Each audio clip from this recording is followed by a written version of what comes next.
Kalau orang hanya melakukan satu perbuatan, yang perbuatan itu kayaknya menuju kepada kekafiran, maka tidak akan terjadi padanya kecuali sudah ada hujjah, sudah ada argumentasi sampai ke dia. Mungkin dia tidak tahu. Nabi SAW tidak spontanitas menyuruh seseorang memvonis ini pasti kafir. Contoh misal hadis yang sahih menjelaskan perilaku Usamah radhiyallahu anhu pada saat membunuh seorang lawan duelnya. Terjadi peperangan dipimpin oleh Amr bin As radhiyallahu anhu ajma'in menyerang satu suku Arab yang mau menyerang Madinah.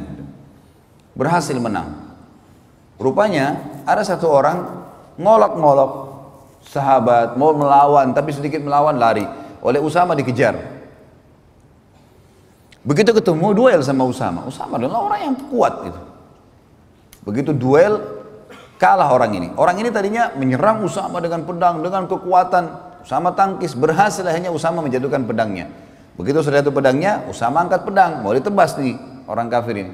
Dia mengatakan asyhadu an la ilaha illallah wa anna Muhammadar Rasulullah. Orang kafir syahadat. Usama mau tebas berhenti. Ini syahadat. Tapi tadi dia mau bunuh saya ini, dibunuh sama Usama.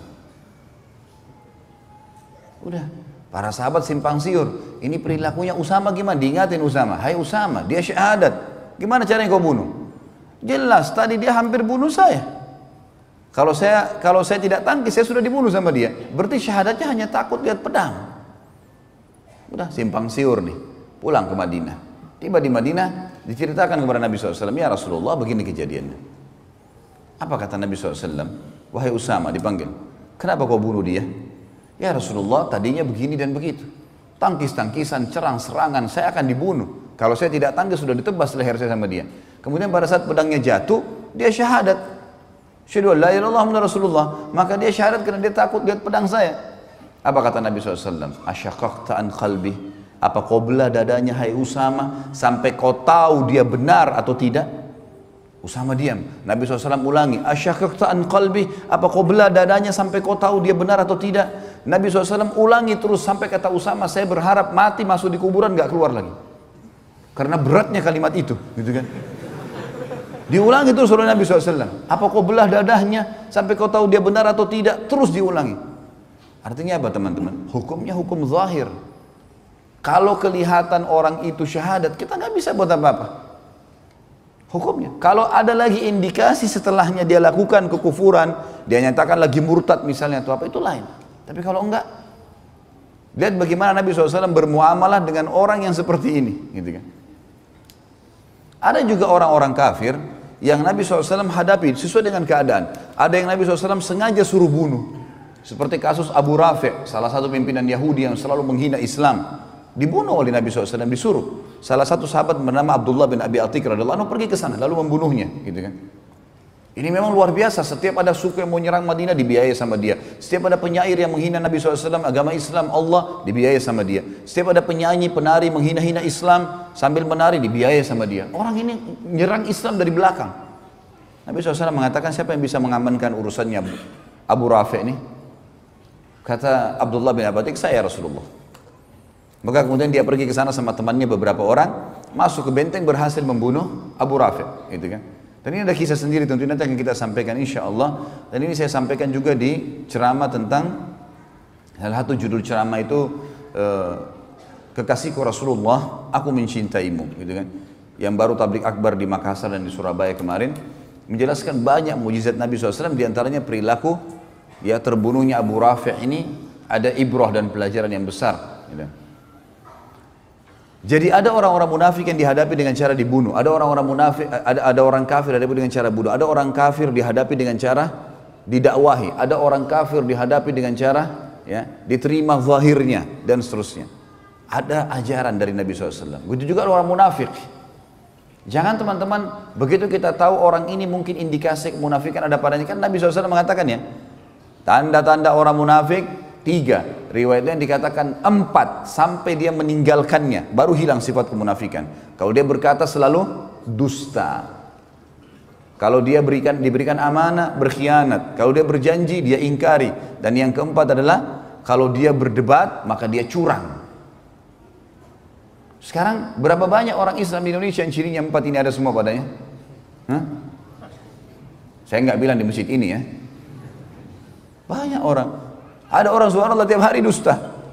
Udah kayak nggak ada nilainya. Sampai kita sulit bedain mana yang benar, mana yang salah nih. Makanan dusta, pakaian dusta, kerja dusta, semua dusta. Apa yang bisa dipercaya nih? Sama istrinya, sama suaminya dusta terus. Apa ini?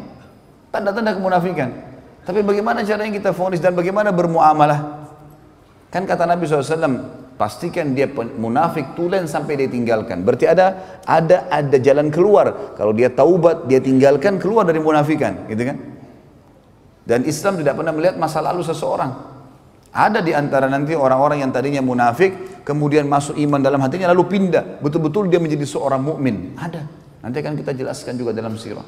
Bagaimana Nabi SAW bermuamalah dengan mereka? Waktu tersebar berita ifk, kedustaan bahwasanya Aisyah radhiyallahu anha berzina dengan Safwan, maka semua orang tahu penyebabnya Abdullah bin Abi Salul. Nanti ada ceritanya, unik sekali ceritanya itu. Maka begitu Nabi SAW sudah tahu, yang paling pertama berdiri Umar bin Khattab mengatakannya, Rasulullah izinkan saya tebas lehernya. Bunuh aja orang ini, munafik. Dan Umar selalu setiap ada orang melanggar depan Nabi, ya Rasulullah izinkan. Anda izinkan hilang kepalanya orang ini. Luar biasa kalau Umar hidup zaman sekarang, wah banyak sekali kepala yang hilang gitu. Apa kata Nabi SAW? Tidak hai Umar. Jangan sampai orang-orang ngomong Muhammad membunuh orang-orang yang hidup seakan-akan jadi sahabatnya gitu. Seperti ini munafik, jelas-jelas munafik. Nabi SAW tahu. Tapi kan dia berbaur dengan muslimin, seakan-akan dia bagian dari sahabat. Jangan sampai orang berkata Muhammad bunuh sahabatnya. Sampai tersebar di setiap musuh Nabi SAW. Ayo, orang-orang Yahudi biasa bilang kalau sudah terdesak kita masuk Islam saja. Karena Muhammad gak mungkin bunuh sahabatnya. Sampai tersebar itu sebuah konsep. Berarti ada cara menghadapi orang munafikin. Dakwahi, sampaikan. Bukan seperti orang kafir, misalnya ada yang dibunuh. Nggak ada. Kecuali ada penyebab-penyebab syarikat. Dia berzina, dirajam, atau dia misalnya membunuh, maka dia dibunuh dan seterusnya. Jadi ada metode cara menghadapinya. Dan sirah mengajar kita dengan sangat detail. Bahkan kejadian di zaman Nabi SAW per individu, gitu kan. Serta pelajaran yang luar biasa teman-teman sekalian adalah Islam tidak pernah melihat masa lalu seseorang.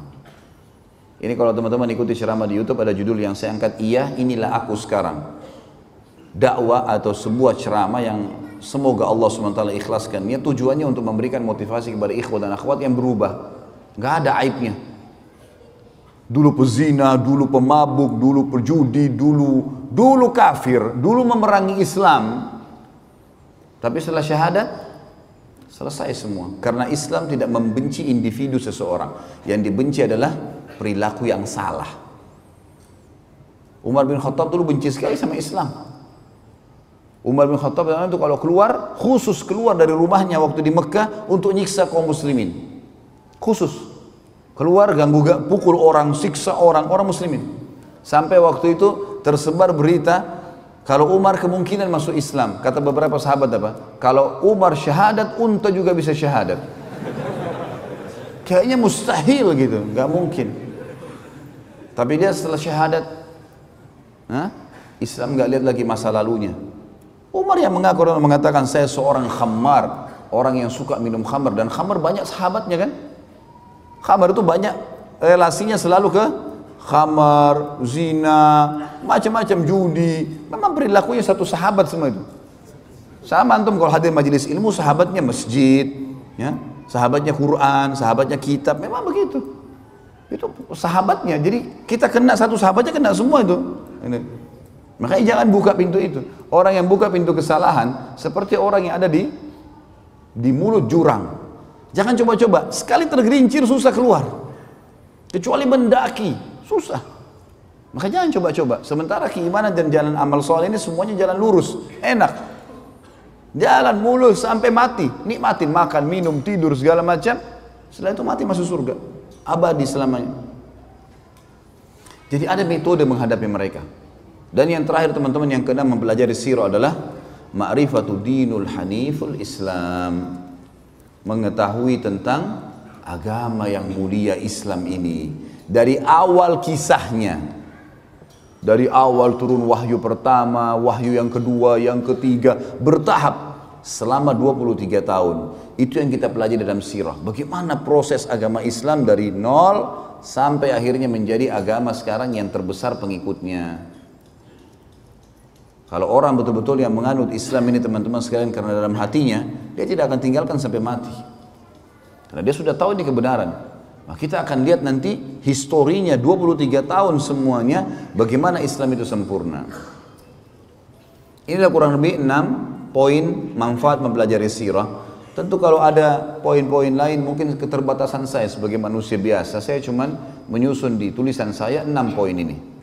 Dan insya Allah mudah-mudahan ini sudah saya berharap dengan izin Sang Pencipta Allah yang Maha Pemurah untuk menjadikannya sebuah poin yang sudah menjadi pelajaran buat kita dan cukup untuk membuat kita ya termotivasi untuk mempelajari sirah dan juga menganggap atau mengetahui dan menyadari sirah itu sangat penting.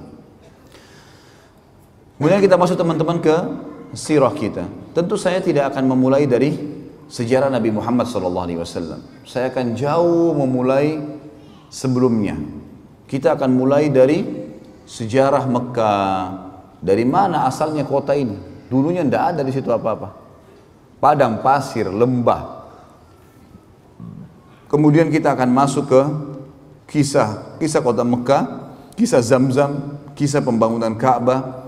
Ada poin di situ. Kemudian ada masuk Islam, masuknya agama Yahudi di Jazirah Arab. Kemudian masuknya agama Nasrani di Jazirah Arab. Kenapa ada orang Arab tapi beragama seperti agama Yahudi? Kenapa ada orang Arab tapi agamanya seperti agama Nasrani? Orang-orang Arab tapi Nasrani sampai sekarang di Syria di mana-mana ada. Kok bisa? Gitu kan? Maka ada nanti kisah-kisah bagaimana masuknya dua agama properti ini ke Jazirah Arab.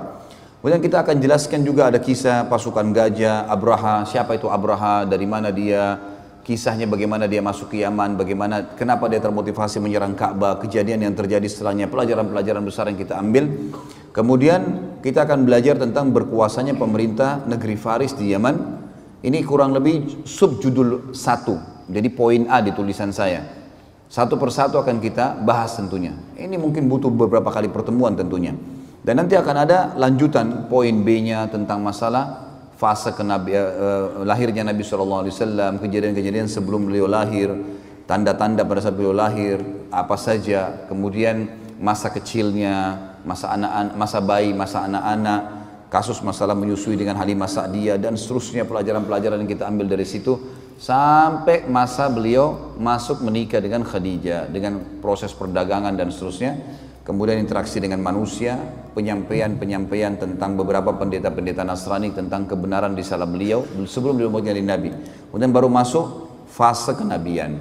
Baru kemudian masuk masalah fase kenabian dan segala macam hal yang lengkap berhubungan dengan masalah itu. Peperangan perjuangan Nabi SAW di Mekah, peperangannya setelah di Madinah, dan seterusnya sampai akhirnya ditutup dengan meninggalnya baginda Nabi sallallahu alaihi wasallam. Baik, kita akan masuk teman-teman sekalian kisah kota Mekah dan kisah Zamzam serta pembangunan Ka'bah. Tentu kita akan mulai dari manusia terbaik yang dikenal juga manusia yang terbaik di kalangan manusia, tapi di kalangan para nabi tentunya. Walaupun beliau adalah kakek kesekian Nabi SAW, tetap saja Nabi SAW manusia terbaik, ya. Karena beliau mengatakan, Nabi SAW mengatakan, Ana sayyidu walad Adam yaumal qiyamah. Saya pimpinan anak Adam pada hari kiamat, wala fakhr, dan tidak ada kesombongan di situ. Berarti walaupun ya, Ibrahim alaihissalam yang akan kita sebutkan kisahnya, kakek kesekian Nabi SAW, juga tetap saja beliau terbaik di kalangan semua manusia karena dikenal dengan Khalil. Tetapi Nabi SAW tetap walaupun cucu kesekian adalah lebih baik di posisi ya di sisi Allah SWT daripada ayah atau kakeknya kesekian ini. Ibrahim alaihissalam manusia yang luar biasa, manusia yang Allah Subhanahu wa taala berikan julukan melalui lisan Nabi Muhammad SAW dengan Abul Anbiya, ayahnya para nabi-nabi, karena memang kisahnya akan kita lihat tentunya dengan dua orang istri yang dimiliki oleh Ibrahim alaihissalam. Namun sebelumnya saya akan mulai dulu dengan Ibrahim alaihissalam ini. Di masa kecilnya lahirlah Ibrahim alaihissalam dari dua orang tua, tapi yang disebutkan di dalam Al-Quran nama ayahnya Azar. Di zaman itu beliau lahir di Babilonia dan Ibrahim alaihissalam dari suku asli Babilonia. Babilonia adalah suku nama kota di Irak dan ini ada sukunya sendiri. Suku ini teman-teman bukan orang Arab, bukan orang Arab. Karena waktu itu orang Arab di zaman Ibrahim alaihissalam cuma ada di satu tempat, mereka belum menyebar. Adanya suku Arab di Mekah, adanya di Yaman, belum menyebar. Jadi memang setiap wilayah ada suku-suku sendiri. Babilonia ada sukunya dan Ibrahim alaihissalam pada saat itu lahir di satu malam, satu sore hari menjelang maghrib, menjelang malam. Di hari tepatnya di mana Namrud, raja pada saat itu mengaku sebagai Tuhan. Ayah Namrud meninggal, kemudian Namrud dinobatkan jadi raja. Tiba-tiba dia mengeluarkan sebuah informasi kalau dia adalah Tuhan. Dan siapapun yang mengakui itu boleh mendapatkan apa saja yang dia minta. Apa saja yang dia minta. Minta harta, minta emas, minta tanah, minta apa saja dikasih. Maka orang berbondong-bondong banyak yang menyetujui masalah itu. Apalagi pada saat itu di Babilonia tidak ada seorang rasul, tidak ada nabi gitu. Pada saat lahirnya Ibrahim alaihissalam ini. Namrud pada malam harinya mimpi. Dia mimpi melihat kerajaannya hancur, terbakar sana sini. Lalu dia bangunkan semua penasehat-penasehatnya. Malam itu juga waktu dia ngaku sebagai Tuhan tuh. Apa takwil mimpi ini? Kok bisa saya mimpi seperti ini? Mereka semua angkat tangan mengatakan kami gak tahu. Sampai ada satu orang yang akhirnya mengatakan, wahai Namrud, kemungkinan malam ini di Babilonia ada anak yang lahir laki-laki yang akan menghancurkan kerajaan Anda. Namrud lalu mengeluarkan sebuah instruksi yang aneh. Dia mengatakan kalau begitu semua anak laki-laki yang lahir di negeri ini malam ini bunuh. Azar, salah satu penasihat Namrud, ahli membuat patung, datang di istana Namrud, kemudian dia tahu informasi atau instruksi Namrud ini. Dan dia tahu istrinya baru melahirkan malam itu, sore itu Ibrahim alaihissalam. Maka datanglah Azar ke rumahnya mengatakan kepada istrinya, bawalah Ibrahim ini ke hutan supaya Namrud tidak membunuhnya. Ringkas cerita, dibawalah Ibrahim alaihissalam ke sana. Kemudian setelah dibawa teman-teman sekalian ke hutan, berjalan waktu itu umur Namrud sekitar 30 tahun. Terus saja Namrud mengumandangkan tentang masalah dia Tuhan dan terus saja gitu kan. Sampai umur dia 40 tahun. Sampai umur dia 70 tahun. Dan pada saat itu Ibrahim alaihissalam berumur 40 tahun. Dinobatkan jadi nabi. Pergilah Ibrahim alaihissalam waktu diutus, hari pertama diutus oleh Allah sang pencipta menjadi nabi. Dengan cara umum tentunya, setiap nabi-nabi biasanya didatangi oleh Jibril alaihissalam. Kemudian mengatakan kalau kau adalah utusan Allah, lalu diberikanlah firman-firman Allah kepadanya. Ibrahim alaihissalam pada saat itu, saudaraku seiman, datang ke tempat ibadahnya masyarakat Babilonia. Ada sebuah kuil besar dibuat. Kemudian Ibrahim alaihissalam berkata kepada orang-orang di sekitarnya pada saat dia masuk ke tempat ibadah itu, yang mereka lagi kebetulan duduk di situ. Kemudian mereka melihat ya, atau memberikan sesajen, memberikan segala macam. Ibrahim alaihissalam ada riwayatnya yang mengatakan sebelum tiba di tempat ibadah itu ada banyak patung-patung di pinggir jalan. Kemudian dia berkata kepada patung-patung di pinggir jalan itu, kenapa kamu dianggap sebagai Tuhan? Gitu kan? Lalu tidak ada sautan. Kemudian Ibrahim alaihissalam mengambil batu dan melempar wajahnya patung itu. Ternyata juga sama, tidak ada reaksi sama sekali. Karena kita sudah tahu patung tentunya tidak akan bisa bergerak, ya. Tidak akan bisa bergerak. Jadi jelas sekali dilempar sama batu tidak, didatangi oleh Ibrahim alaihissalam, dipukul di sekitarnya tidak juga bergerak. Ya. Yang jelas teman-teman sekalian, dengan penolakan, dengan Ibrahim alaihissalam melihat itu tidak ada apa-apa, yang sebelumnya pada saat dia dinobatkan jadi nabi, itu dia sempat kejadian ini yang membuat Allah menobatkan jadi nabi. Dia duduk di hutan, kemudian dia melihat ke bulan di malam hari. Dia mengatakan, siapa ya Tuhan saya? Kayaknya ini Tuhan saya nih. Lalu kemudian ditunggu sama dia sampai pagi. Dia sempat menunggu ada suara kah, ada obrolan, tidak ada. Besok pagi terbit matahari, matahari lebih besar. Lalu dia mengatakan ini kayaknya Tuhan saya, ini lebih besar gitu. Kemudian juga ditunggu sama dia sampai terbenam matahari, mataharinya hilang. Kemudian dia mengatakan, kalau begitu ini semua bukan Tuhan.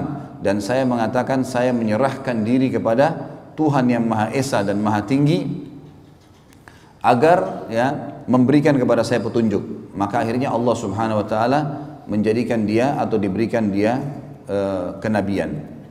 Baik, ringkas cerita teman-teman sekalian, datanglah Ibrahim alaihissalam kemudian bertemu dengan tempat ibadah yang dibuat oleh Namrud. Dan sampai sekarang tentu kalau teman-teman ketik di Google tentang masalah peninggalan Namrud di Babilonia, akan ada gambar-gambar, banyak sekali gambar-gambar peninggalan istananya, puing-puingnya, tempat pembakaran Ibrahim alaihissalam, banyaklah. Ya. Ibrahim alaihissalam mendakwai yang paling pertama ayahnya. Begitu datang, dia bertemu dengan ayahnya, didakwahi ayahnya, didakwahi kaumnya. Allah menyebutkan dalam masalah itu dalam Al-Quran, surah Al-Anbiya, surah nomor 21 ayat 52 sampai 73. Surah Al-Anbiya, surah nomor 21 ayat 52 sampai 73. A'udzu billahi minasyaitonir rajim. Idz qala li abihi wa qaumihi ma hadhihi at-tamathil allati antum laha 'akifun. Qalu wajadna aba'ana laha 'abidun. Qala laqad kuntum antum wa aba'ukum fi dhalalin mubin. Qalu aji'tana bil haqqi am anta minal la'ibin. Qala bar rabbukum rabbus samawati wal ardi alladhi fatarahunna wa ana ala dhalikum minasy syahidin. Wa tallahi la akidanna asnamakum ba'da an tuwallu mudbirin. Sampai sini teman-teman saya berhentikan dulu dan akan kita lanjutkan ayatnya. Jadi ayat 52 sampai ayat 57 sampai ayat 57 dulu. Kurang lebih terjemahnya kata Ibrahim alaihissalam, ingatlah kata Allah ketika Ibrahim berkata kepada ayahnya dan kaumnya, apa nih patung-patung yang sedang kalian sembah?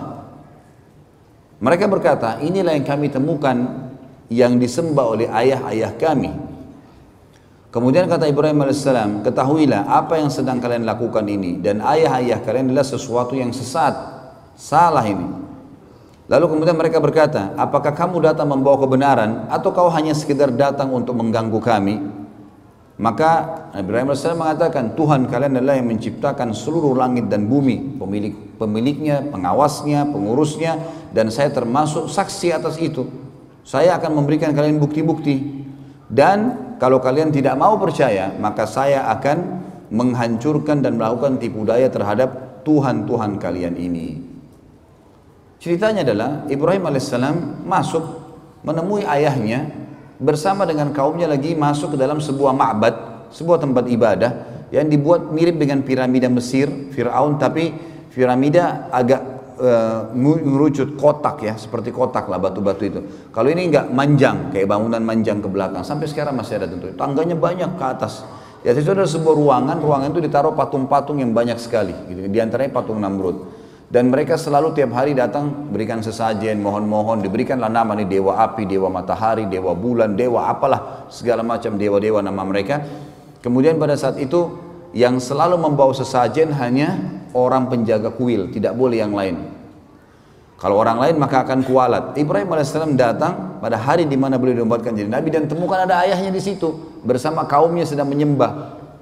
Ibrahim alaihissalam langsung naik, kemudian mendekati patung yang memang pada saat itu dikasih tinggi, ditinggikan tempatnya, naik tangga, naik ke atas. Tidak ada yang berani naik ke atas sana, kecuali penjaga kuil saja. Karena keyakinan mereka kalau didekatin patung-patung ini maka akan kualat, akan putus kakinya, akan putus tangannya, akan stroke badannya, akan segala macam hal. Akhirnya Ibrahim alaihissalam datang kemudian mengajak ngobrol patung itu, mengatakan, hai yang dianggap Tuhan oleh masyarakat Babilonia, apa kau tidak marah? Pada saat Ibrahim AS mengambil sesuatu sesajen di situ, maka tidak ada sautan. Saya mengambil sesajenmu.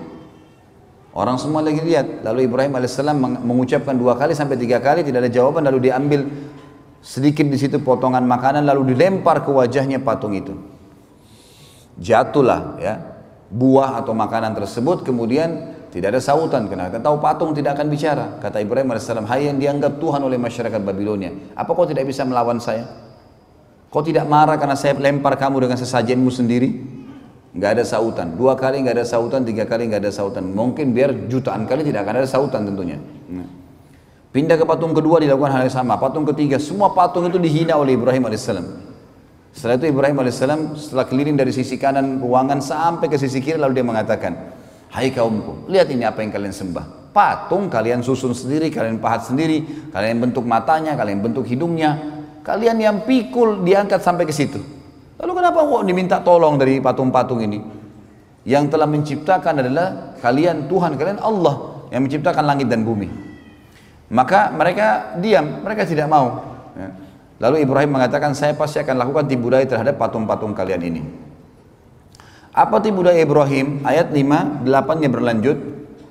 فَجَعَلَهُمْ جُذَاذًا إِلَّا كَبِيرًا لَهُمْ لَعَلَّهُمْ يَرْجِعُونَ قَالُوا مَنْ فَعَلَ هَذَا بِآلِهَتِنَا إِنَّهُ لَمِنَ الظَّالِمِينَ قَالُوا سَمِعْنَا فَتًى يَذْكُرُهُمْ يُقَالُ لَهُ إِبْرَاهِيمُ قَالُوا فَأْتُوا بِهِ عَلَى أَعْيُنِ النَّاسِ لَعَلَّهُمْ يَشْهَدُونَ قَالُوا أَأَنْتَ فَعَلْتَ هَذَا بِآلِهَتِنَا يَا إِبْرَاهِيمُ قال بل فعله كبيرهم هذا فاسألوهم إن كانوا ينطقون فرجعوا إلى أنفسهم فقالوا إنكم أنتم ظالمون ثم نكسوا على رؤوسهم لقد علمت ما هؤلاء ينطقون قال أفتعبدون من دون الله ما لا ينفعكم شيئا ولا يضركم أف لكم ولم تعبدون من دون الله أفلا تأخلون.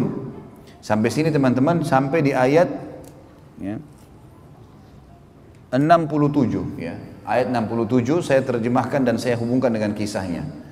Maka pada saat itu kaumnya keluar dari ruangan ibadah tadi, tinggalkan Ibrahim alaihissalam. Kata Ibrahim, sebentar, kalau kalian tidak mau dengar apa yang saya sampaikan, saya ini utusan Allah pencipta langit dan bumi dan saya akan sampaikan kepada kalian. Kalian tetap mau sembah berhala, saya akan lakukan tipu daya loh.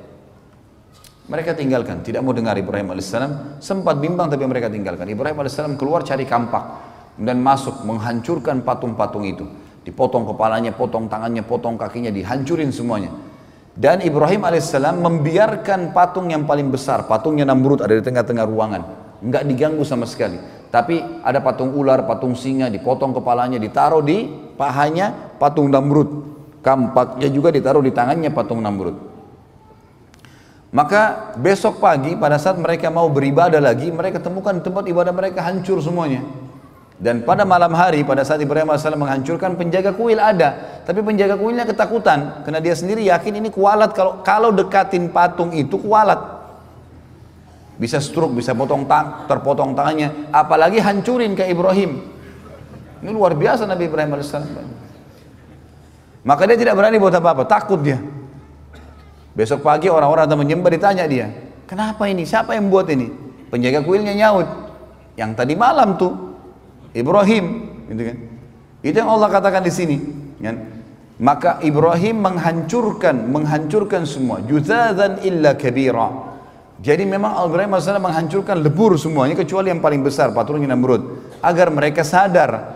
Lalu mereka berkata, siapa yang buat ini kepada Tuhan-Tuhan kami? Penjaga kuil mengatakan, kami mendengar dan yang kami tahu adalah yang tadi malam itu, Fatan itu dianggap anak muda ya, yang semalam yang bernama Ibrahim. Maka mereka berkata, datangkanlah Ibrahim itu di depan orang-orang semuanya agar mereka bisa menyaksikan dan mendengarkan argumentasinya. Kenapa dihancurin? Maka begitu datang mereka tanya, hai Ibrahim, apakah kau yang lakukan ini pada Tuhan-Tuhan kami? Maka Ibrahim berkata, bukan. Ibrahim mengatakan, qala bal fa'alahu kabiruhum. Kenapa tanya saya? Tanya patung yang paling besar itu yang pegang kampak, gitu kan. Tanya kalau dia bisa ngomong, gitu. Maka mereka kembali ke diri mereka sendiri, lalu mereka mengatakan, sesungguhnya kalianlah yang zalim. Setelah mereka dengar, pikir benar ya. Kata Ibrahim, coba lihat, kalau memang dia bisa buat apa-apa, maka dia yang melakukan. Kalau kalian yakin dia tidak bisa melakukan, lalu kenapa kalian menganggap dia sebagai Tuhan? Karena kebetulan waktu itu semua patung dewa ini mereka anggap di bawah patungnya Namrud. Namrud adalah Tuhan di atas Tuhan-Tuhan semuanya, paling kuat. Kemudian mereka kembali ke diri mereka, kata Allah. Setelah itu mereka salah satu yang mengatakan, kayaknya kita yang zalim nih, kita yang salah. Kemudian mereka menundukkan kepala-kepala mereka dan akhirnya Ibrahim menunggangi untuk berdakwah. Kata Ibrahim, bukankah kalian lihat patung-patung ini tidak bisa ngomong sama sekali? Tsumma nukisu ala rusim laqad alimta ma haula yantiqun. Kalian tahu ini tidak bisa ngomong sebenarnya. Kemudian Ibrahim mengatakan, apakah kalian menyembah selain daripada Allah yang tidak bisa memberikan manfaat dan mudarat kepada kalian sedikit pun? Sungguh kecelakaan dan terhina perbuatan kalian karena kalian menyembah selain Allah, sementara mereka, apakah kalian tidak berakal? Maka pada saat itu ada satu orang yang bilang, kayaknya Ibrahim ini harus kita laporkan ke Tuhan kita terbesar, Namrud. Kata Ibrahim, gak usah repot-repot, saya ke sana. Pagi hari, waktu itu sudah pagi, Namrud ini punya tradisi teman-teman sekalian, setiap pagi dia selalu duduk, setelah rapi, habis mandi, bersih segala, ada tirai yang ditaruh antara dia dengan pengikutnya, lalu diangkat tirai tersebut, ternyata orang-orang begitu lihat dia sujud semua, lalu mengatakan, wahai Tuhan kami yang agung Namrud, gitu. Begitulah ceritanya. Maka pada saat itu teman-teman sekalian, Ibrahim AS masuk bersama bondong-bondong manusia, begitu tiba di dalam, semua orang diangkat tirai, semua orang sujud kepada Namrud kecuali Ibrahim AS. 40 tahun Namrud disujuti dan tidak pernah ada orang bangkang kecuali pada saat itu. Namrud tanya, siapa kamu ini? Kok bisanya kau tidak sujud dengan saya? Ibrahim AS utusan Allah. Dia nggak pakai ngomong, bukan mengatakan hai Raja Namrud, apalagi Tuhan Namrud gitu kan. Panggil namanya, hai Namrud. Belum pernah ada orang berani panggil Namrud begini gitu. Semua orang yang lagi sujud angkat kepalanya. Ini unik ini. Nggak pernah ada orang begini. Dia mengatakan, wahai Namrud, dari mana kau ngaku Tuhan? Kamu manusia biasa seperti saya, seperti kami semua. Punya dua mata, punya dua tangan, punya dua kaki. Kamu juga sama dengan kami, lahir dari bayi, anak-anak, remaja, tua. Seperti sekarang kau juga akan mati. Yang menghidupkan dan mematikan adalah Allah, Tuhanku dan Tuhanmu, dan Tuhan semuanya. Namrud waktu itu tidak mau kalah. Namrud mengatakan, baiklah Ibrahim, kalau kau ngaku Tuhanmu itu bisa menghidupkan, mematikan, saya juga bisa. Mau bukti? Kata Ibrahim, iya. Baik. Tangkap, disuruh pengawalnya, tangkap dua orang laki-laki yang lewat depan istana. Ditangkap dua orang. Yang satu disuruh pergi, dikasih hadiah macam-macam, pergilah. Kemudian yang satu disuruh bunuh, mati di tempat. Kata Namrud, lihat, saya menghidupkan dan saya mematikan. Ya. Ini kan kebodohan, karena orang yang disuruh pergi sudah hidup sebelumnya. Tapi akal-akalan dia mengatakan apa? Ini saya menghidupkan dan saya mematikan. Jibril alaihissalam datang menyampaikan kepada Ibrahim, ini orang ini percuma, diajak dialog di dunia, di bumi, dia akan terus cari akal. Tantang di langit sekalian. Kata Ibrahim alaihissalam, wahai Namrud, Tuhanku dan Tuhanmu Allah. Dan Tuhan segala satunya memindahkan matahari setiap hari dari timur ke barat. Apa kau bisa? Maka terdiamlah Namrud, tidak bisa ngomong. Allah mengatakan, nanti kita bacakan ayatnya, fabuhital ladzi kafar. Maka orang kafir itu jadi terdiam, tidak bisa bicara. Karena jengkel, dia bilang pada pengawal-pengawalnya, tangkap, penjarakan Ibrahim ini, penjarakan. Musyawarah, kira-kira apa jalan keluarnya? Saya mau bunuh Ibrahim, tapi saya nggak mau mati biasa, harus mati yang spektakuler, yang besar, yang membuat tidak ada lagi orang yang membantah ketuhanan saya. Musyawarah demi musyawarah sampai muncul akhirnya ide untuk membakar, karena bakar adalah cara membunuh yang paling menyakitkan. Dari pertama dibakar sampai mati kan tetap sakit gitu loh. Dibuatlah api dengan biaya yang besar. Namrud kerahkan semua kekuatan sampai terbuat api. Dalam sebuah riwayat Bukhari disebutkan, kalau burung lewat dan kena asap, uapnya asap itu walaupun tinggi, tiba-tiba sudah terpanggang karena besarnya gitu. Api itu panas sekali. Setinggi kurang lebih istana Namrud 30-40 siku ke langit. Ini sekitar 17 sampai 20 meter tingginya. Setelah itu Ibrahim AS dikeluarkan lalu kemudian dibakar. Setelah dibakar, dilempar, Namrud mengatakan 3 hari biarkan Ibrahim dalam api, dibiarkan. Setelah 3 hari dipadamkan, ternyata Ibrahim AS ada di tengah-tengah tumpuhan mereka. Setelah itu Ibrahim AS ya, diselamatkan oleh Allah. Lalu Namrud pun pulang ke istananya, orang semua bubar dalam kondisi bingung, kok bisa Ibrahim, manusia mana nih dibakar tidak mati, nggak mungkin gitu kan. Dan tersebar berita ternyata Tuhan kita Namrud tidak bisa membunuh Ibrahim karena Ibrahim dibela sama Tuhannya. Jadi Tuhan Ibrahim lebih kuat. Namrud pulang ke istananya, kemudian dia bingung, sambil mabuk-mabukan, gimana jalan keluarnya nih. Dan memang subhanallah orang-orang kafir sering dikasih oleh Allah kesempatan untuk melakukan satu hal yang maksimal, tapi nanti akhirnya ya, Allah batalkan dengan hal yang kecil. Seperti Namrud sekarang sudah biayai berapa banyak mahalnya api tersebut, biayanya besar, kerahkan tenaga dan tidak ada lagi cara membunuh yang lebih hebat daripada api yang besar. Sekarang kalau dibakar nggak mempan, kira-kira ditebas pedang mempan nggak? Atau dilempar batu, atau dipatahin tulangnya, udah nggak bisa, kena api aja nggak bisa buat apa-apa sama dia gitu. Maka Namrud pun besok paginya kedatangan diutus oleh Allah padanya seekor lalat, yang lalat itu masuk ke lubang hidungnya gitu kan. Awalnya tentu Namrud ini dia didekati oleh lalat sampai dia capek. Lalat ini selalu datang ribut dekat kupingnya, kayak kita kalau lagi ribut dekat kuping lalat, usir datang lagi, bingung juga gimana cara lawannya tuh. Setiap Namrud mau ngamuk marah, lalatnya pergi, nanti kembali lagi, sampai dia teriak-teriak prajuritnya, bunuh lalat ini, nggak ada yang bisa lawan. Lalat mau dilawan dengan apa? Dengan 1000 otot, dengan sebilah pedang yang tajam, nggak ada yang bisa lawan lalat gitu. Dengan kuasa Allah, lalatnya datang ribut dekat kupingnya, pergi lagi. Sampainya Namrud dari pagi sampai malam, kecapean dia. Kena capek dia duduk di singgasananya. Waktu dia duduk, dia mau ngantuk, mau tertidur, lalatnya masuk di lubang hidungnya. Terus sampai ke otaknya, 3 hari nggak keluar-keluar, dipukul-pukul, dia teriak-teriak, nggak bisa apa-apa. Zaman sekarang mungkin masih bisa orang pakai operasi, zaman dulu nggak ada operasi, salah belah mati kan gitu. Dan ini Tuhan mereka. Akhirnya setelah 3 hari nggak makan, nggak minum, nggak buang air besar, nggak buang air kecil, mati Namrud. Begitu dia jatuh, istri anaknya semua, dayang-dayangnya semuanya, perdana menteri, penasihatnya, orang-orang yang dekat dengan dia yang ngakuin dia sebagai Tuhan, ini selalu sujud tiap hari, itu lihat sendiri lalat keluar dari hidung Namrud, dan tersebar berita Namrud Tuhan kita dibunuh oleh lalat. Allah mengatakan dalam Al-Quran, lanjutan tadi ayatnya ya, kata mereka, qalu harrikuhu wansuru alihatakum in kuntum fa'ilin. Teman-teman tahu kalau pegang Quran dilihat ayat-ayat ini ya, karena ini ayat bersambung. Maka mereka berkata, bakarlah dia dan tolonglah Tuhan-Tuhan kalian, karena dia sudah rusak tadi tempat ibadah kita, dihancurin Tuhan-Tuhan kita, maka bakar si Ibrahim ini. Qulna ya naru kuni bardan wa salaman ala Ibrahim. Lalu Allah berfirman kepada api, hai api, jadikan dirimu dingin dan keselamatan bagi Ibrahim. Wa aradu bihi kaidan faja'alnahumul akhsarin. Mereka berusaha untuk menyiksa Ibrahim, maka kami jadikan mereka yang rugi semua, biayanya, hidupnya, segala ya, hancur semua keyakinan mereka tentunya. Jadi sampai ayat ini adalah kejadian tentang masalah Ibrahim alaihissalam tadi. Setelah itu, setelah Namrud mati teman-teman sekalian, Allah menceritakan wa najjainahu wa lutan ilal ardi allati barakna fiha lil alamin. Setelah itu kami selamatkan Ibrahim meninggalkan Babilonia yang diikuti oleh Lut. Siapa Lut ini? Keponakannya Ibrahim alaihissalam, anak dari saudarinya Ibrahim alaihissalam, ponakan beliau. Dan Lut ini adalah orang yang pertama beriman kepada Ibrahim alaihissalam. Makanya Allah mengatakan dalam ayat lain, fa'amana bihi Lut. Lut beriman kepadanya. Dan Lut juga nanti diutus jadi nabi, yang kita tahu ada kaumnya homoseksual nantinya, tapi itu kisah yang nanti lain lagi, kisah Nabi Lut alaihissalam. Tapi di sini diceritakan tentang dan kami selamatkan Ibrahim bersama Lut ya, ke negara yang kami ke negeri yang kami berkahi untuk seluruh alam semesta, maksudnya Palestina.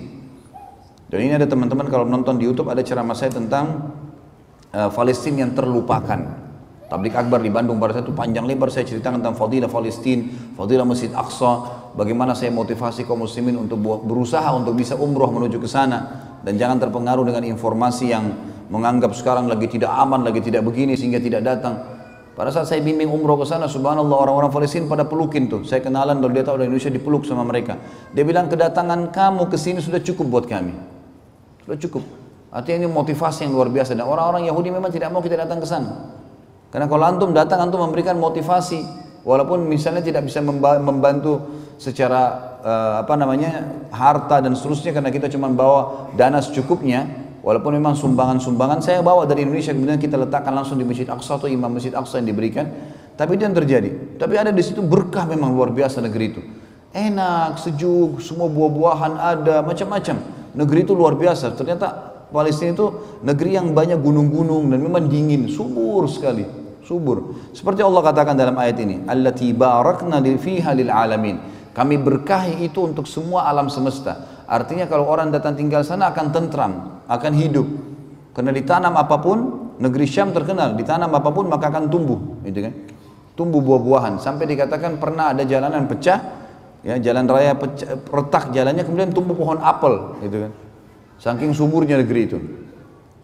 Wa wahabna lahu Ishaqa wa Yaquba nafilah wa kullan ja'alna minas salihin. Lalu kami karuniakan untuknya Ishak dan Yakub sebagai hadiah dari kami, kata Allah, dan semuanya kami jadikan orang-orang soleh.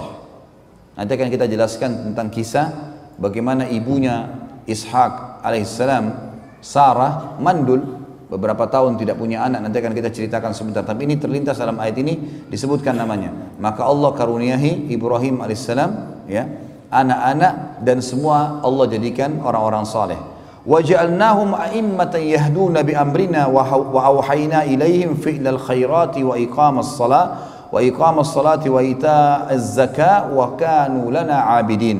Dan kami jadikan juga mereka ini keturunannya Ibrahim semuanya imam-imam, maksudnya pemimpin yang akhirnya manusia mendapatkan petunjuk dari mereka, dan mereka menjalankan perintah-perintah dari sisi kami, serta kami wahyukan kepada mereka agar selalu melakukan perbuatan-perbuatan baik. Kata ulama tafsir, semua keturunan Ibrahim alaihissalam yang secara langsung, Ishak, Ismail, Yakub, kemudian turun Yusuf, ya, Musa, Daud, Sulaiman, Yunus, Ayub, ya, ini semua Musa, Isa alaihi wassalam dikenal dengan turunan barisan, dan terakhir Nabi Muhammad SAW dari Ismail. Semua ini adalah orang-orang yang saleh dan jadi pemimpin.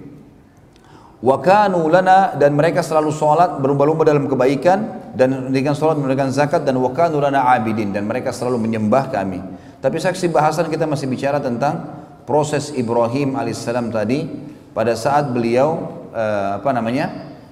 tadi berdakwah di Babilonia. Baik, Ibrahim alaihissalam akhirnya meninggalkan Babilonia, teman-teman sekalian, dalam kondisi pada saat itu sudah menikah dengan Sarah, dan Sarah alaihissalam tidak punya anak, karena beliau mandul. Hijrahlah Ibrahim alaihissalam ke Palestina. Babilonia ditinggalkan, hijrah ke Palestina, gitu kan. Tinggal di Palestina, dan ini menandakan Palestina masuk dalam lokasi dakwah beliau alaihissalatu wassalam. Dan kita perlu tahu, teman-teman sekalian, semua nabi-nabi sebelum baginda Nabi SAW, sebelum Nabi Muhammad SAW, diutus untuk wilayah-wilayah tertentu dan kaum tertentu saja. Ibrahim AS punya 3 lokasi. Babilonia yang akhirnya ditinggalkan karena sudah selesai masalah Namrud, tidak mau beriman, dan kaumnya pun banyak yang kufur. Kemudian Allah suruh hijrah ke Palestina. Kemudian di Palestina banyak orang yang mengikuti risalah Nabi Ibrahim AS, dan kita tahu ada pembangunan Masjid Aqsa di situ. Kemudian dan dibangun oleh Ibrahim AS. Kemudian beliau disuruh ke Mekah. Nanti akan kita jelaskan kisah panjang lebar munculnya kota Mekah. Dan ini juga adalah lokasi dakwah Ibrahim alaihi salatu wassalam. Kita masuk sedikit di kisah rumah tangga Ibrahim alaihissalam. Beliau memiliki istri Sarah, dan setelah menikah cukup lama, kemudian juga bertahun-tahun, ya, disebutkan dalam riwayat sampai umur Sarah mencapai 60 tahun, belum punya anak. Ringkas cerita, pada saat Ibrahim alaihissalam pergi ke Palestina, hijrah dari Babilonia, beliau satu hari ingin masuk ke Mesir, dan Palestina sama Mesir dekat sekali, ya, kalau kita lihat di peta, cuma dipisahkan, ada daratan kecil tapi dipisahkan dengan Laut Merah, ya, dipisahkan dengan Laut Merah.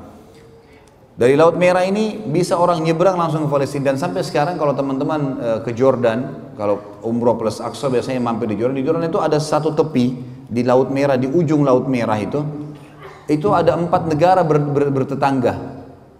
Palestina, Mesir, kemudian Yordania, dan Saudi. 4 negara berdekatan karena di pojok dari Laut Merah itu. Ibrahim AS pergi ke sana, dan waktu itu di Mesir ada raja zalim. Kezaliman raja ini apa, teman-teman sekalian? Dia suka mengambil istrinya orang. Penyakit. Dia anggap kalau ada perempuan dinikahi oleh seorang laki-laki, pasti perempuan ini punya kelebihan. Diambil sama dia. Dan diambil ini memang diambil jadi selir, dirampas dari suaminya. Sarah alaihissalam wanita terkenal dengan kecantikannya. Sampai sebagian ahli sejarah mengatakan, dinukil dalam beberapa athar, di antara wanita yang sempurna secara fisik adalah Hawa, ibu kita, kemudian Sarah, istri Ibrahim alaihissalam, Asia, istri Fir'aun, Khadijah, Fatimah, istri Nabi SAW dan anak Nabi SAW, gitu kan? Itu tersebutkan memang, gitu. Yang jelas Sarah ini punya kelebihan fisik yang luar biasa. Sehingga laki-laki kalau melihatnya itu pasti sepakat mengatakan orang ini cantik, seperti itulah. Sebelum masuk ke Mesir, kata Ibrahim AS kepada Sarah, di dalam negeri ini ada orang zalim.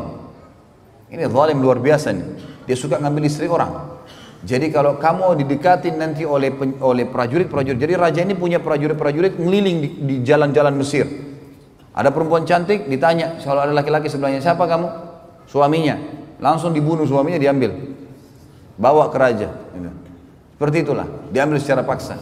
Kata Ibrahim, nanti kalau kau ditanya siapa, katakan kau saudariku. Maksudnya saudari si iman. Karena ada ukhuwah Islamiyah gitu kan, ada persaudaraan dalam Islam.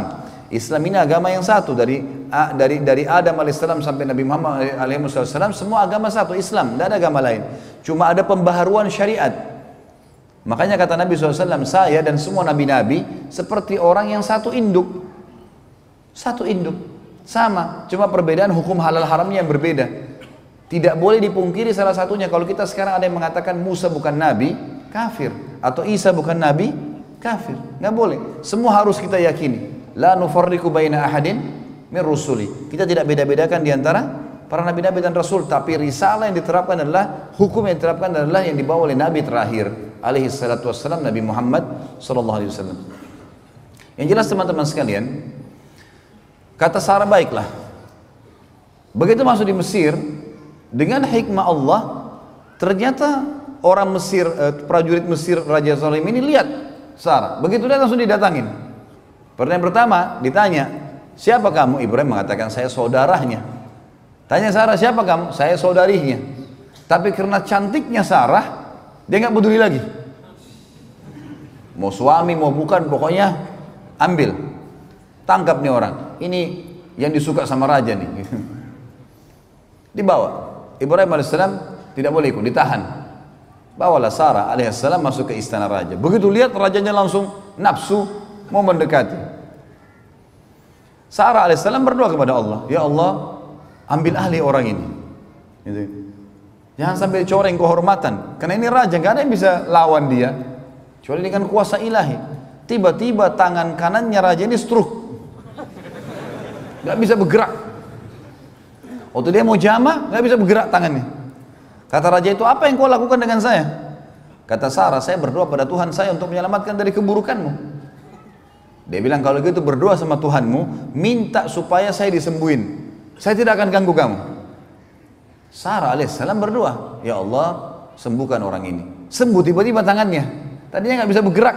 Dia sudah mau jamah, berhenti, kayak matung tangannya gitu. Tiba-tiba sembuh. Dia nggak percaya nih. Dia kan tidak beriman sama Allah. Ini penyembah patung ini, orang ini. Kayaknya mungkin ini sihir kali, mainan. Dia mau jamah lagi. Sarah alaihissalam yang kedua berdoa, dua-dua tangannya stroke, raja itu tak bisa bergerak. Dia bilang, apa yang kau lakukan? Kata Sarah, saya berdoa sama Tuhan saya, kalau supaya diselamatkan dari keburukanmu. Saya sudah bersuami dan ini tidak boleh, dalam agama kami tidak boleh. Baik, minta sama Tuhanmu agar saya disembuhin. Tangannya dua-dua diam, nggak bisa, kaku. Sembuhin, saya tidak akan ganggu kamu. Sarah alaihissalam depan dia berdoa, ya Allah, sembuhkan orang ini. Sembuh tiba-tiba tangannya. Ternyata masih belum puas nih, mau lagi jamah Sarah. Sarah alaihissalam berdoa yang ketiga kali. Tiba-tiba stroke semua badannya kecuali mukanya. Semua nggak bisa bergerak. Kaku sekujur tubuhnya gitu kan. Lalu dia sudah tahu. Dia bilang, mintalah sama Tuhanmu supaya saya disembuhkan dan saya tidak akan ganggu kamu serta semua ini penasihat saya, dayang-dayang saya semua jadi saksi. Saya tidak akan ganggu kamu. Kata Sarah, baiklah, ya Allah, sembuhin dia. Sembuh tiba-tiba. Apa kata raja ini dengan ketakutan? Keluarkan perempuan ini dari istana saya, karena yang kalian bawa jin bukan manusia.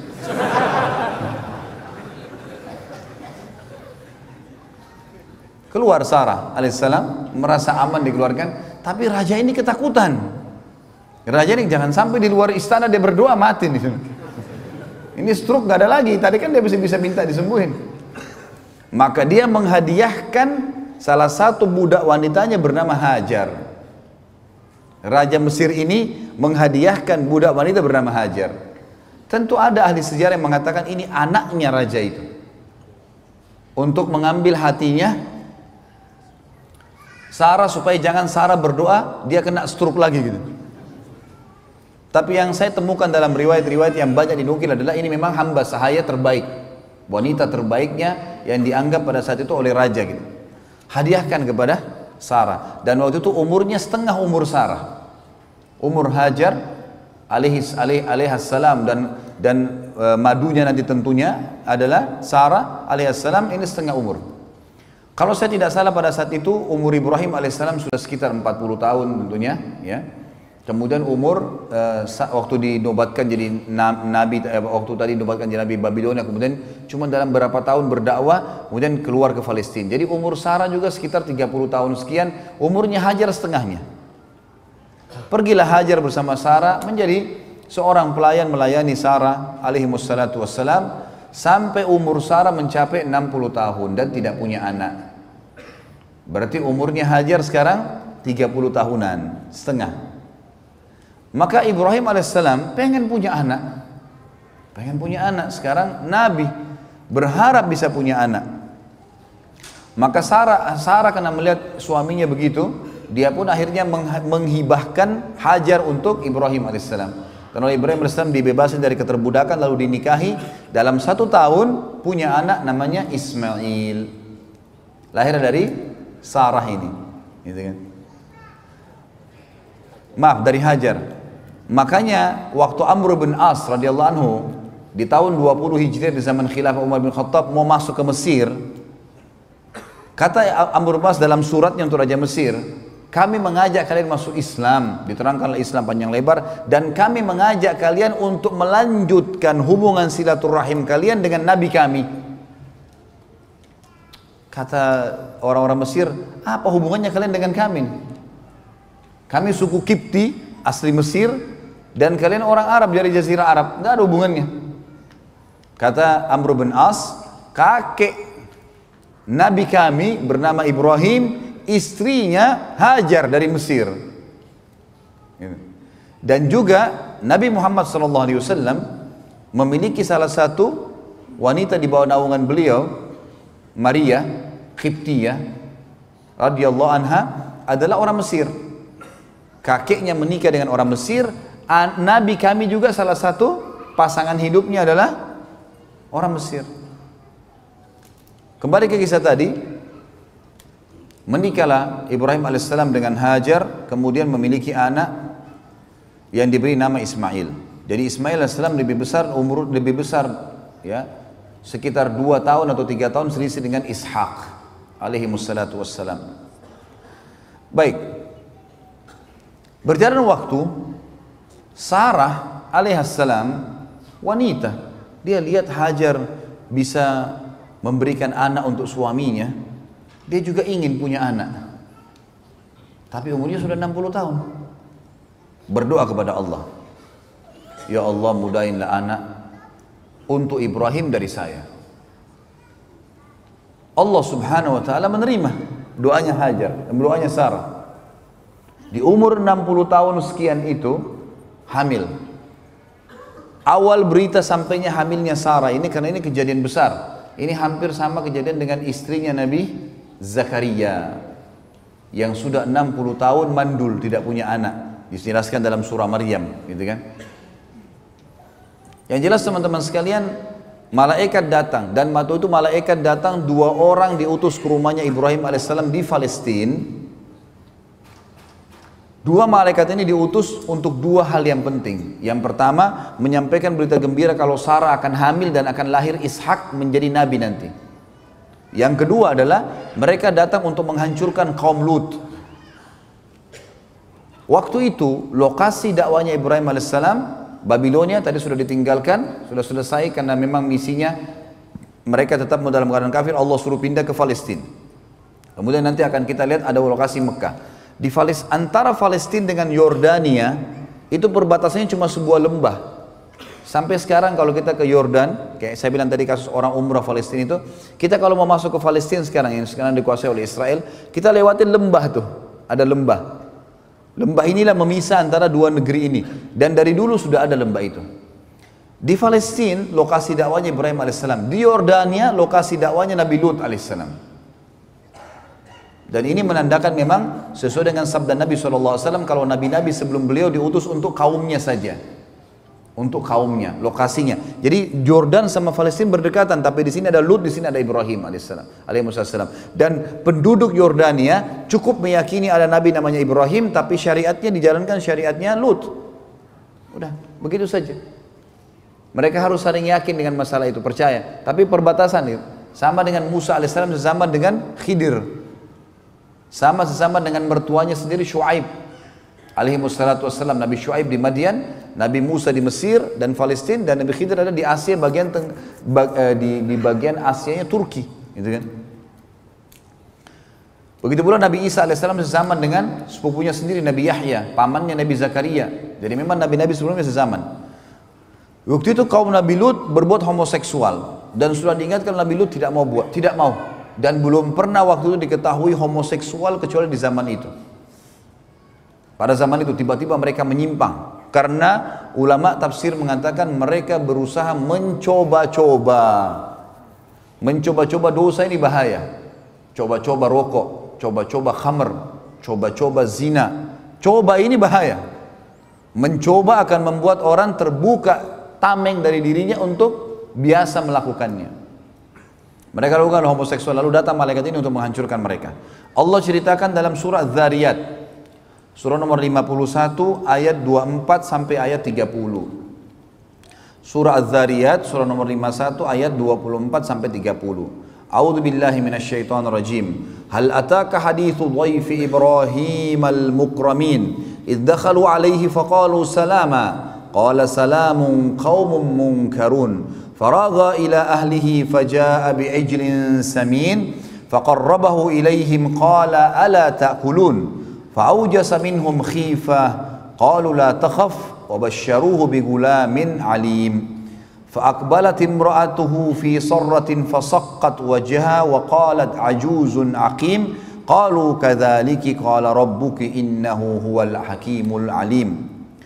Sudah sampaikah kepadamu hai Muhammad dan pengikutmu cerita tentang tamunya Ibrahim, yaitu malaikat-malaikat yang dimuliakan.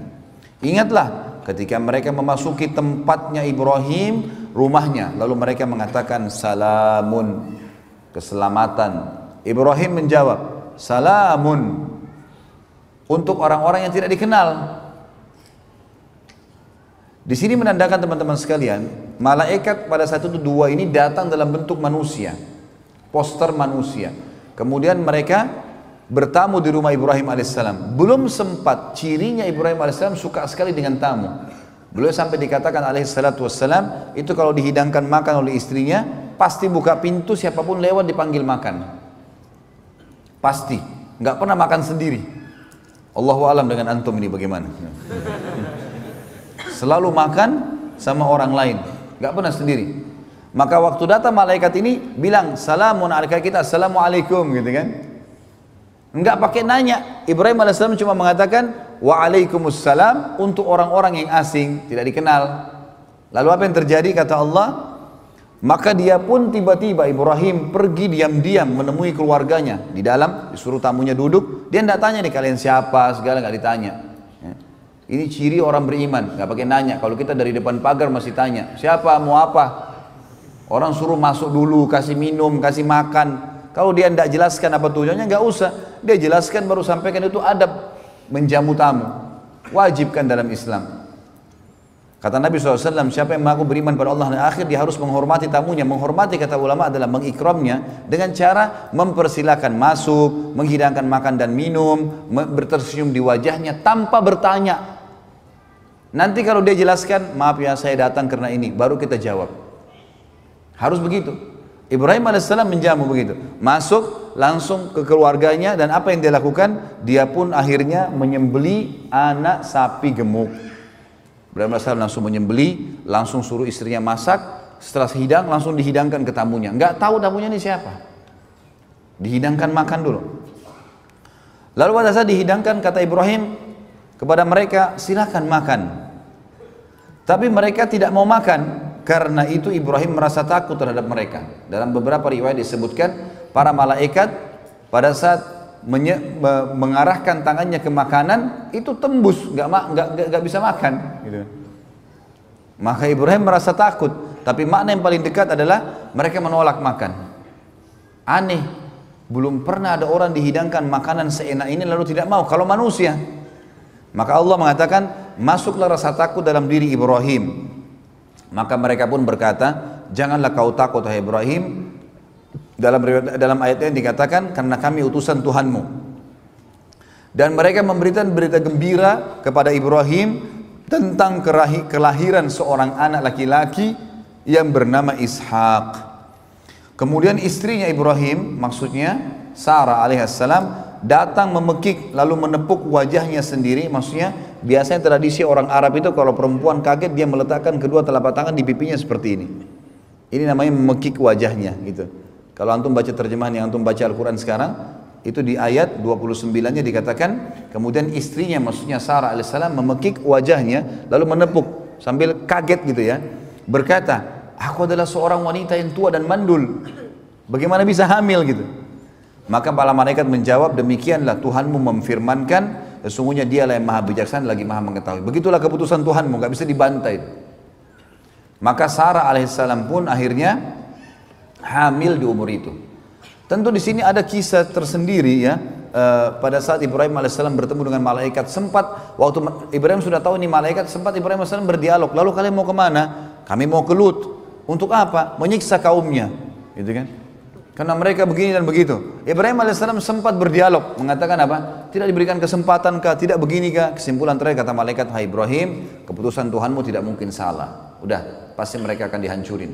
Gitu. Nanti teman-teman insya Allah tolong didoakan, mudah-mudahan saya lagi ngatur, lagi merancang, ikhtiar gitu kan, menyusun kisah 25 Nabi dan Rasul, dan insya Allah akan kita sampaikan dari Adam sampai Nabi Muhammad SAW, ringkas bukan ringkas lah ya, secara global mudah-mudahan semampu saya mengumpulkan itu, dan kita akan ambil pelajaran-pelajaran dari para Nabi-Nabi dan Rasul, karena sekarang sirah Nabi Alhamdulillah sudah hampir sempurna, dan serial sahabat sudah ada 15 serial sahabat yang saya sudah bahas, dan kita targetnya 100 sahabat, tinggal serial para nabi-nabi yang insya Allah kita bisa ambil dari mereka pelajaran. Baik, nanti akan ada kaum Nabi Lut dan kisah-kisah kaumnya, apa yang mereka lakukan, ayat-ayat semua berhubungan dengan masalah itu. Setelah Sarah alaihissalam melahirkan seorang anak yang bernama Ishak, Nabi Ibrahim alaihissalam akhirnya sekarang memiliki 2 orang anak, Ismail dari istri kedua Hajar dan Ishak dari istri pertama Sarah alaihissalatu wassalam. Datang perintah Allah subhanahu wa ta'ala kepada Ibrahim alaihissalam pada saat itu untuk membawa istri keduanya Hajar bersama dengan anaknya Ismail ke sebuah lembah yang sangat jauh dari Palestina. Itulah Mekah. Waktu itu tidak ada manusia teman-teman, tidak ada manusia, nggak ada pohon, lembah. Jadi kalau kita lihat gambar aslinya, itu ada beberapa gambar diilustrasikan, digambarkan oleh para sejarawan yang ada di Mekah. Sekarang ada di beberapa museum diletakkan. Itu Ka'bah dulu berada pas di lereng gunung, di sebuah lembah. Jadi itu kalau hujan pasti banjir, karena di sekitarnya itu ada 2 gunung besar, As-Suwaida dengan Abi Kubais, gunung yang sangat besar. Ini lembah tengah-tengah, dan dulu tidak ada Ka'bah, nggak ada pohon, nggak ada kehidupan. Nanti kita akan bacakan ayatnya. Pada saat itu perintah Allah SWT mutlak kepada Ibrahim AS, bawa istrimu Hajar dengan Ismail ini ke wilayah tersebut. Dipandulah Ibrahim AS. Ibrahim AS berkata pada istrinya, siap-siaplah ikut dengan saya. Ikutlah Hajar, patuhan pada suaminya. Dan kita lihat nanti di sini bagi teman-teman yang berumah tangga, ambil ibrah dari para nabi-nabi ini. Luar biasa mereka dalam berumah tangga. Bagaimana suami patuhnya sama Allah, bagaimana istri patuh dengan suaminya pada hal yang membantu untuk mendukung perintah Allah itu, bukan pada kemaksiatan. Dan apa nanti yang didapatkan oleh Hajar karena dia patuh sama suaminya. Lihat bagaimana banyaknya pahala yang dia akan panen. Pergilah Hajar tanpa bertanya, subhanallah. Ini disebutkan dalam para ulama mengatakan adab istri begini.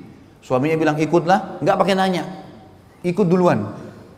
Karena suaminya nggak jelasin, dan dia sudah memang di sini patokannya adalah suaminya soleh. Karena Ibrahim AS Nabi. Artinya kalau seorang akhwat kita punya suami soleh dan mengatakan ikutlah dengan saya, udah ikut aja. Nanti kalau dijelasin kita akan ke rumah ibu saya, kita akan ke sini, ya sudah. Perintah Allah, bukan karena dia. Karena suami istri teman-teman harus menganggap pasangannya tanda kutip adalah boneka yang Allah titipkan.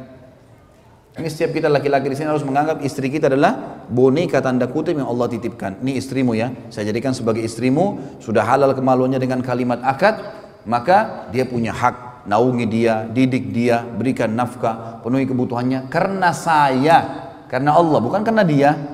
Maka saya akan berikan pahala, mati masuk surga.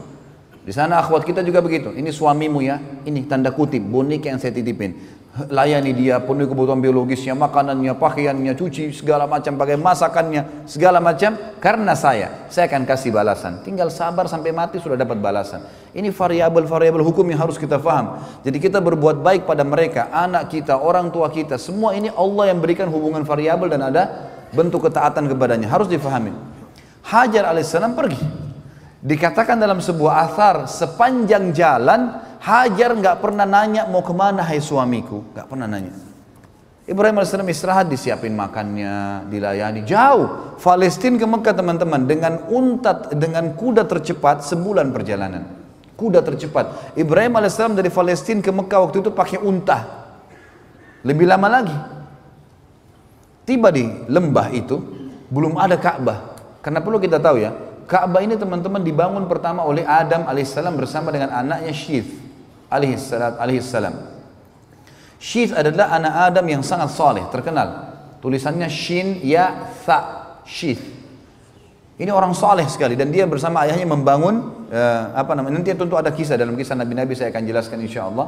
Maka Syith ini membangun Ka'bah bersama ayahnya. Tapi pada saat terjadi banjir besarnya Nuh alaihissalam yang dikenal dengan kiamat kecil, habis semua termasuk Ka'bah, bangunannya hancur. Karena semua bumi ini hancur, tenggelam dengan air, dari bumi dikeluarkan air, dari langit juga hujan air. Semua hancur, kecuali yang ada di atas kapalnya ya, Nuh alaihissalam. Sebagaimana dijelaskan, nanti ada kisah juga kisah Nabi Nuh, panjang lebar masalah itu tentunya. Yang jelas teman-teman sekalian, yang tertinggal adalah pondasi Ka'bah. Diistilahkan dalam Al-Quran Bakkah, Bibakkah, gitu kan? Ada ulama tafsir mengatakan adalah Mekah, ada yang mengatakan adalah makna daripada pondasi dasarnya Ka'bah. Tinggal pondasi itu. Ibrahim AS itu seorang nabi, sudah dijelaskan oleh Allah yang maha tinggi dan maha pemurah itu melalui Jibril tentang masalah kota ini. Tiba di Mekah, di lembah itu tidak ada lihat apa-apa karena pondasi Ka'bah pun tertutup dengan padang pasir, lembah kosong, tidak ada tanaman sedikit pun. Maka yang terjadi apa teman-teman sekalian? Ibrahim AS mengatakan kepada Hajar, turunlah di sini, turunlah di sini, ya. Dan di sini aku akan meninggalkanmu. Ibrahim AS setelah mengucapkan kalimat itu teman-teman sekalian, membalikkan untahnya mengarah ke Palestina. Cuma itu kalimatnya. Saya akan meninggalkan kau di sini, tinggallah, saya akan pulang. Nggak bicara yang lain, langsung arahkan untanya. Hajar di sini sebagai manusia muncul sebuah pertanyaan. Ini lembah, tidak ada satu pohon kering, nggak ada, apalagi pohon basah. Nggak ada hewan, nggak ada manusia, padang pasir, gunung-gunung batu, nggak ada apa-apa sama sekali. Sampai sekarang teman-teman kalau ke Mekah, kalau kita bayangkan tidak ada bangunannya, itu batu semua, gunung batu sama padang pasir. Itu dulu belum ada bangunan sama sekali. Maka Hajar mengikuti unta dari belakang, mengatakan, wahai Ibrahim, apa kau tinggalkan kami di lembah yang tidak ada makan, tidak ada manusia, tidak ada hewan, nggak ada pohon? Ibrahim AS sambil nangis jalan, nggak jawab. Hajar ikuti dari belakang, wahai Ibrahim, apa kau tinggalkan kami di lembah? Dengan ini bayangkan ya, saya tidak tahu bagaimana kalau ada akhwat kita suaminya suruh turun dari mobil, diapain tuh mobil? Ini sudah dilemparin batu kali. Ini sudah diletakkan, tak ada sebab, nggak ada penjelasan, masih ikut. Wahai Ibrahim, kenapa kau letakkan dengan santun? Kenapa kau letakkan kami di lembah? Nggak ada manusia, nggak ada hewan, nggak ada pohon. Ibrahim AS sambil nangis jalan di atas unta. Yang ketiga kali ditanya, wahai Ibrahim, kenapa kau letakkan kami di lembah? Tidak ada manusia, tidak ada hewan, tidak ada tumbuhan. Ibrahim nggak jawab. Jalan. Ibrahim ini sebenarnya alaihissalam bisa jawab, tapi berat buat dia. Karena istrinya disuruh oleh Allah tinggalkan di situ. Dan keterangan pun pada saat itu sebagian ahli sejarah mengatakan belum dijelaskan kepada Ibrahim alaihissalam kenapa istri dan anaknya disuruh taruh, tapi Ibrahim patuh. Nanti juga kita ambil pelajaran bagaimana waktu Ibrahim alaihissalam disuruh menyembelih Ismail.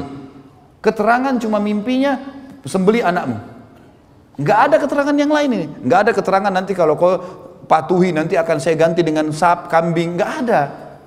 Pokoknya perintah kerjakan.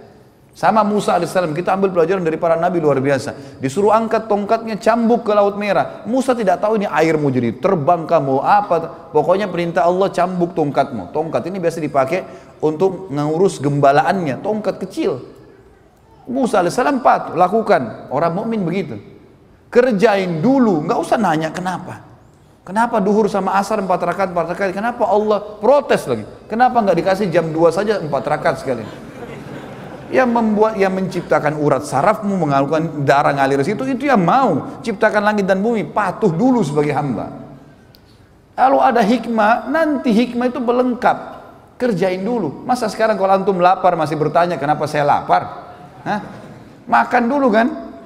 Nah iya, hilangkan dulu laparnya, nanti kemudian baru kita mencari tahu apa hikmahnya dan seterusnya.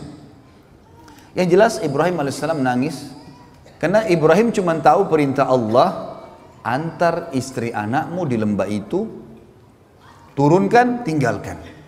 Belum ada informasi apa-apa ini. Ibrahim alaihissalam lakukan. Makanya waktu Hajar tanya, apa yang mau dijelaskan? Perintah Tuhanku hanya suruh taruh kamu, selesai. Tapi Ibrahim berat katakan. Lalu kata Hajar alaihissalam, ini bukti keimanan yang luar biasa. Kata ulama, ini bermula daripada awal panen pahalanya Hajar yang sampai hari kiamat akan ada. Dia mengatakan apa? Allahu amaraka bihada. Sebentar Ibrahim, apakah Allah yang perintahkan kamu mengerjakan ini? Ibrahim tidak nyaut apa-apa, cuma nganggungin kepalanya. Gak bisa jawab. Hajar dikatakan dalam riwayat dengan suara yang merdu, dengan suara yang santun mengatakan, idzan la yudayyi'ana. Kalau begitu Allah tidak akan membiarkan kami. Artinya pulanglah Ibrahim, pergi kemana saja. Saya akan tinggal sama anak saya di sini. Di lembah teman-teman, tidak ada kehidupan, tidak ada manusia. Tapi ini keimanan yang luar biasa. Suami istri yang punya iman yang luar biasa. Ibrahim AS pulang sambil nangis. Di tengah jalan tentu dia berdoa. Ya Allah, aku tinggalkan keluargaku di sebuah lembah, nggak ada manusia, nggak ada hewan, nggak ada, dikatakan dalam Al-Quran, biwadin ghairi dhi zara', di sebuah lembah yang tidak ada dhi zara'. Dhi ini teman-teman dalam bahasa Arab atau zu digunakan untuk menunjukkan sesuatu yang melampaui batas. Misal ada orang pintar sekali, zaki dikatakan dalam bahasa Arab. Tapi kalau orang itu super pintar dikatakan zu zaka. Orang ini punya kepintaran melampaui batas, luar biasa. Digunakan untuk itu. Apa kata Ibrahim? Saya meninggalkan keluarga saya, Allah, biwadin ghairi dhi zara'. Di sebuah lembah tidak ada zara', tidak ada daun batang pohon kering, nggak ada. Tapi kata Ibrahim, inda baitikal muharram. Tapi di tempat lokasi rumahmu yang mulia. Nah, ayat ini menjelaskan kepada kita teman-teman sekalian kalau memang di situ ada pondasinya Ka'bah, sudah ada. Sebagaimana juga Allah berfirman dalam surah Al-Imran, surah nomor 3 ayat 96 tentang masalah Ka'bah. A'udzubillahi minasyaitonirrajim. Inna awwala baitin wudi'a lin-nasi lalladzi bi Bakkata mubarakan wa hudan lil alamin.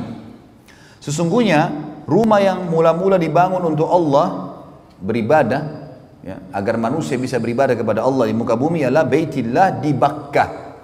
Yang tadi saya bilang di Bakkah. Bakkah ini bisa berarti Mekah sendiri atau bisa berarti memang dasarnya pondasi itu. Karena Allah sedang membicarakan inna awwala baitin.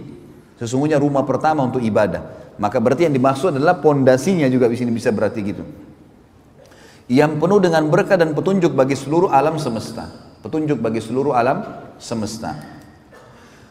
Kemudian teman-teman sekalian, setelah Ibrahim alaihissalam berdoa begitu, Ibrahim melanjutkan banyak tentu dalam ayat Al-Quran ya, yang dikatakan ya Allah, mereka untuk mendirikan sholat, mereka untuk menunaikan zakat, utuslah kepada mereka manusia-manusia yang datang kepada mereka ya, supaya bisa hidup, jangan mereka sendirian gitu.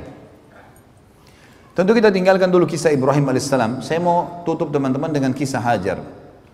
Tentu insya Allah nanti malam ada sesi duanya kan ya. Ini kalau antum mau ikutin tidak selesai-selesai ini kan, panjang ini ceritanya. Kita teman-teman sekalian, Hajar alaihissalam waktu ditinggal, manusia, seorang ibu, dia mulai lihat bekal airnya. Zaman dulu orang kendi dibuat dari kulit hewan, kulit unta, kulit kambing, kecil. Artinya beberapa sedotan habis. Waktu itu Ismail alaihissalam masih dalam susuan, baru setahunan umurnya, gitu kan. Maka Hajar alaihissalam melihat di sekitarnya, coba ikhtiar sebagai manusia, ada nggak kafilah lewat, ada nggak apa pohon bisa bernaung. Yang beliau lihat di situ gunung yang dia bisa jangkau. Tentu Mekah ada dua gunung besar, As-Suwaida dengan Abi Kubais. Ini sulit, terlalu besar untuk dinaikin. Tapi ada gunung di situ, Safa dan Marwah. Gunung Safa dan Marwah. Ini bukit, gunung bisa terjangkau, bisa manusia bisa naik. Maka Hajar supaya bisa lihat dari jarak jauh, dia naik ke Safa. Naik ke Safa, dia lihat ke arah Marwah. Marwah cukup jauh yang kita tahu kan, itu kurang lebih 1 kilo jaraknya. Maka dia lihat ke sana. Nah teman-teman sekalian, di padang pasir, memang ini sudah menjadi sesuatu yang ilmiah pun sudah diteliti. Jadi ada fata morgana. Antum kalau melihat di padang pasir, teman-teman kalau pernah di Dubai, pernah di Saudi, di musim panas, kita kalau lagi jalan di jalan rayanya, itu dari kejauhan kita seperti lihat ada genangan air. Padahal nggak ada air. Itu fata morgana saja. Jadi itu rupanya pantulan dari wilayah lain yang ada air dengan cahaya matahari, dengan hikmah Allah SWT tentunya. Maka Hajar alaihissalam lihat ke arah gunung Marwah. Beliau lihat di sana ada genangan air, pantulan dari tempat lain gitu. Maka Hajar alaihissalam melihat di sekitarnya semua padang pasir, di sana ada genangan air di Marwah. Dia turun dari gunung Safa menuju ke Marwah. Di tengah-tengah lembah, beliau berlari kecil untuk membantu dirinya supaya bisa naik ke Marwah. Naiklah ke atas. Naik ke Marwah nggak ada air. Dia balik lagi arah matanya ke arah Safa, dilihat di Safa ada air. Turun lagi dari Marwah ke Safa, di tengah-tengah lembah lari lagi untuk naik ke Safa. Begitu terus sampai 7 kali. Dan subhanallah, karena keikhlasan Hajar alaihissalam, ini yang saya bilang teman-teman, kadang-kadang pelajaran seperti ini jarang disinggung. Karena keikhlasan mematuhi perintah Allah pada suaminya dan patuh pada suaminya, kemudian dia berusaha ikhtiar mencari sesuatu buat dirinya hidup, Allah menjadikan perbuatannya itu abadi sampai menjelang hari kiamat. Kenapa? Karena Allah jadikan semenjak itu di syariat Ibrahim alaihissalam, di syariat semua nabi-nabi sesudahnya, dan syariat Nabi Muhammad SAW, sampai hari kiamat terjadi sebuah hukum di haji dan umrah, Safa dan Marwah, sa'i. Artinya setiap orang yang sa'i dipanen pahalanya oleh Hajar alaihissalatu wassalam. Saya subhanallah setiap kali sa'i, saya melihat orang, ribuan orang. Sekarang di Masjidil Haram 24 jam, tidak pernah kosong tempat sa'i itu. Sampai dibuat 3 lantai. Ada lantai basement, ada lantai 1, ada lantai 2-nya ya.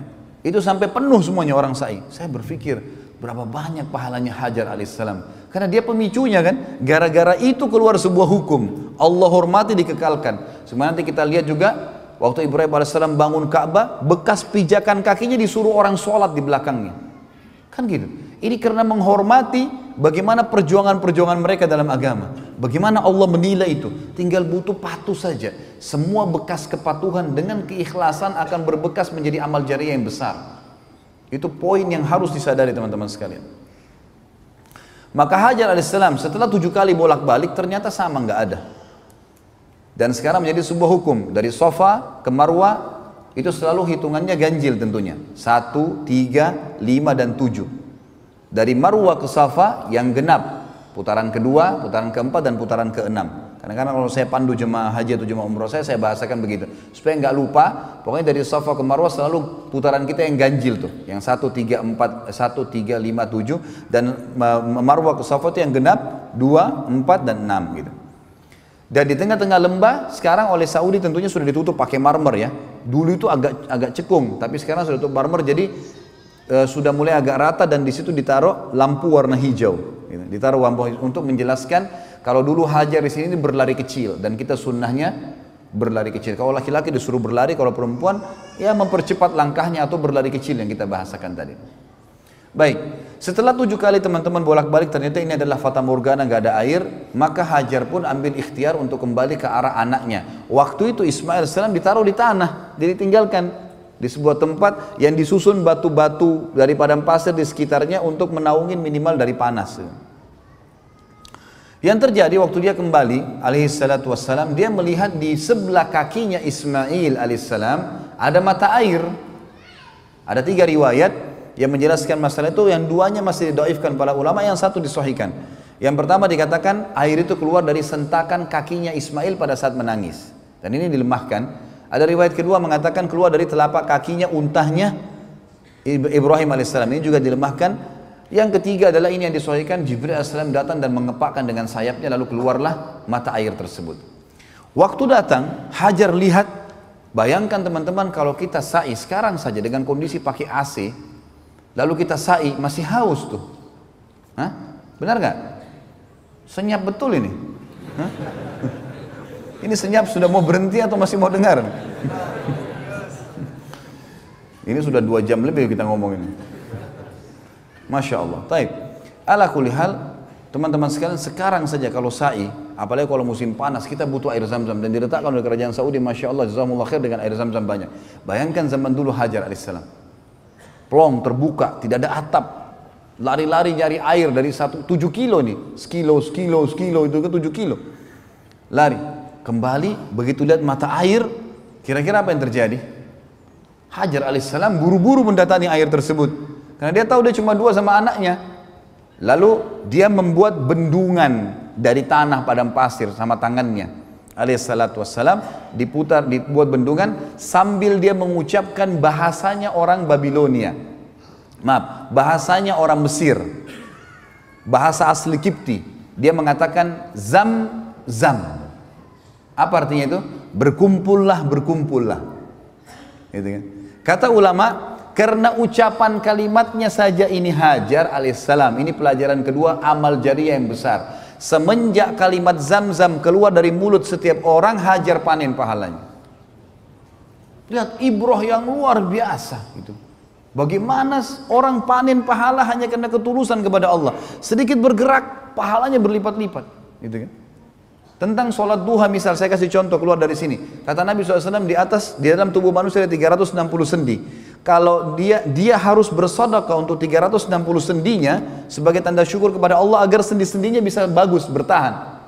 Dan 2 rakaat sholat duha menutupi sedekah 360 sendi. Mana bisa berimbang 2 rakaat sholat duha 5 menit ya, menutupi sendi kita yang 360 sendi semuanya aman. Seharian itu dijamin sampai besok lagi. Nggak berimbang. Hadis Muslim yang dikatakan siapa yang berpuasa 1 hari untuk Allah, gitu kan, Allah akan jauhkan dari neraka sejauh 70 tahun. Kan sedikit bergerak, balasannya luar biasa. Lalu kenapa antum tidak berbuat amal saleh? Ayo. Hajar al-Islam cuma mengatakan zam zam, ditutup. Apa kata Nabi SAW dalam hadis Bukhari? Semoga Allah merahmati ibunya Ismail. Kalau dia tidak menahannya, tidak membuat bendungan tadi, maka zam-zam akan menjadi lautan yang luas. Subhanallah teman-teman, kalau antum tahu air zam-zam itu luar biasa. Sumur dibuat oleh kerajaan Saudi, maksudnya di sumur itu ya dirapiin lah ya sekitarnya. Itu ada ditaruh tanda, gitu. Air zam-zam ini tiap hari berapa juta kubik tuh diambil. Berapa banyak orang yang minum? Bukan cuma orang Mekah, ini kalau sumur biasa sudah kering, gitu kan. Itu dikuras teman-teman, diambil. Airnya akan turun hanya sampai ke garis itu, nggak pernah sampai habis ke mata airnya, nggak. Ini dikuras dengan alat sedot yang kuat ya, itu cuma kurang sampai di situ. Dan kalau dia setelah itu hanya hitungan, kalau nggak salah saya baca itu 11 menit. Diadakan penelitian, 11 menit kemudian, teman-teman sekalian, dia akan kembali ke titik yang sudah ada di bibir sumur itu. Tidak pernah lebih, tidak meluap. Selalu ada di situ, dengan hikmah Allah. Luar biasa Zam-Zam itu. Makanya kata Nabi SAW, Zam-Zam liman syuribalah. Bukan cuma itu, Zam-Zam sesuai dengan niat orang yang meminumnya. Sampai Imam Syafi'i mengatakan apa? Saya minum Zam-Zam dengan minta 3 hal. Minta agar panahan saya tidak meleset. Jadi beliau hobi berburu, gitu kan? Beliau mengatakan saya minum Zam-Zam minta agar panahan saya tidak meleset, dan sebenarnya itu tidak pernah meleset panahan saya. Yang kedua, saya minta agar dijadikan sebagai ulamanya muslimin. Saya pun tidak kenal Imam Syafi'i rahimahullah. Dan yang ketiga, saya minum Zam-Zam minta masuk surga. Orang faham, ulama faham tentang masalah hadis Nabi SAW. Zam-Zam luar biasa. Dan semenjak orang minum Zam-Zam, ya, maka hajar pun panen pahalanya. Jadi penyebutan namanya sendiri, air Zam-Zam, itu sudah cukup. Dia menyebutkan. Kemudian Ismail AS diberikanlah minum oleh Hajar AS. Kemudian setelah minum, teman-teman sekalian, pada waktu itu juga, ini di pagi hari, pada waktu itu juga terjadilah sebuah kejadian kecil. Kejadian kecil ini, teman-teman sekalian, adalah pecahnya bendungan Ma'rib. Sekarang Mekah kita tinggalin dulu, perjalanan Ibrahim AS kita tinggalin dulu. Kita sekarang lihat sebuah kejadian yang berhubungan dengan itu. Kejadiannya adalah di Yaman, di negeri Yaman, dulu itu ada kehidupan yang subur sekali. Mereka punya bendungan namanya Saddul Ma'rib. Terkenal sekali Saddul Ma'rib. Maka mereka dulu saking suburnya ada bendungan yang Allah kasih mereka ilmu untuk itu. Di sisi kanan dan kirinya itu penuh dengan segala jenis tumbuh-tumbuhan, sayur-sayuran, dan segala jenis buah-buahan. Sampai mereka tuh termasuk negara yang orang kalau mau coba segala macam buah-buahan atau sayur pasti ke Yaman zaman itu. Di zaman Ibrahim AS. Berjalan waktu mereka kufur kepada Allah, tidak bersyukur, maka Allah hancurkan bendungan mereka. Saddul Ma'ribnya hancur. Pada saat Saddul Ma'rib hancur, teman-teman sekalian, yang terjadi adalah semua kebun-kebun mereka yang buah-buahan dan sayuran diubah oleh Allah menjadi pohon-pohon sidir, sidir ya, bidara yang tidak ada buahnya dan durinya banyak, serta pohon-pohon cemara. Jadi nggak berfungsi lagi. Akhirnya apa yang terjadi? Mereka keluar, suku-suku Arab pertama kali keluar waktu itu dari negeri Yaman. Belum pernah keluar. Tidak ada suku Arab di dunia dulu kecuali di situ. Dan perlu saya kasih bawahi tadi, Ibrahim AS bukan dari turunan Arab, dari suku Babilonia, gitu kan? Hajar dari suku Kipti di Mesir. Nanti akan kita jelaskan, teman-teman, akan ada awal mula keluar istilah Arab asli dan Arab musta'ribah. Ini secara histori tentunya, ya. Ada Arab yang asli, ada Arab yang terarabkan. Semua orang yang menikah dengan turunan Arab atau orang yang menggunakan bahasa Arab, maka dikatakan orang Arab. Contoh misal, Irak itu, tadi saya bilang asli Babilonia. Kenapa sekarang bisa dikatakan negeri Arab? Karena bahasanya bahasa Arab. Dan pada saat Sa'ad bin Abi Waqqas radhiyallahu anhu menembus Persia, Irak, Iran, Afghanistan, Rusia, maka yang terjadi adalah wilayah Irak ini banyak yang menikah dengan para sahabat, masyarakat setempat, dan jadilah mereka negeri Arab. Negara-negara yang tidak menggunakan bahasa Arab seperti Iran, dulunya juga takluk di tangan kaum muslimin. Rusia tidak dikatakan negeri Arab. Mesir juga sisi lain adalah suku Kipti. Karena waktu Amr bin As radhiyallahu anhu masuk tahun 20 Hijriah ke Mesir, kemudian banyak sahabat yang menikah dengan orang-orang asli sana, lalu sampai sekarang mereka menggunakan bahasa Arab di negaranya, maka dikatakan Mesir negara Arab. Sama dengan negeri Syam, Palestina. Palestina itu bukan asli orang Arab sebenarnya. Maaf, di Palestina ada asli orang Arab memang. Mereka kalau mereka itu dari suku Adnan, ya, dari turunan Ismail AS. Nanti setelah kita jelaskan masalah pernikahan beliau dengan salah satu dari anak kepala suku Jurhum. Kemudian ada Yordania. Yordania itu bukan negara Arab tadinya.